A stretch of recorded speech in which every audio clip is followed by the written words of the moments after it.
मुख्यमंत्री देवेंद्र फडणवीस आज पश्चिम महाराष्ट्राच्या दौऱ्यावर आहेत। कोल्हापूर जिल्ह्यातल्या वस्त्रोद्योग नगरी अशी ओळख असलेल्या इचलकरंजी शहरात उभारलेल्या छत्रपती संभाजी महाराजांच्या पुतळ्याचं अनावरण मुख्यमंत्र्यांच्या हस्ते झालं।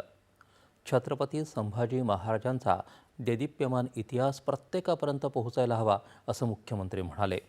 पुतळे इतिहासाचं स्मरण करून देत असल्याचं त्यांनी सांगितलं। मुख्यमंत्र्यांनी आपल्या भाषणात जातीपातीच्या भिंती तोडून एक राहण्याची आवश्यकता व्यक्त केली।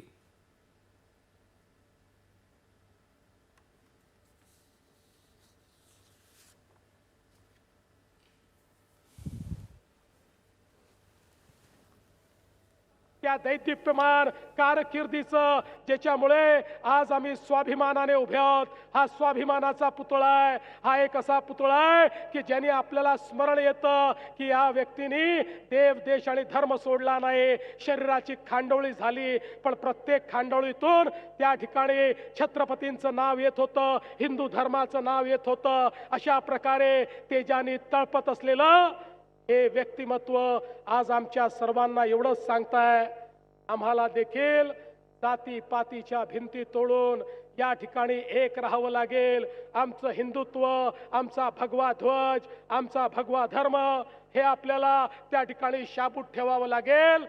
हा हिंदुस्तान जर हिंदुस्तान ठेवायचा असेल तर प्रत्येक हिंदुस्थानी नागरिकाला त्या ठिकाणी त्याच्यातलं हिंदुत्व हे जागृत ठेवावं लागेल।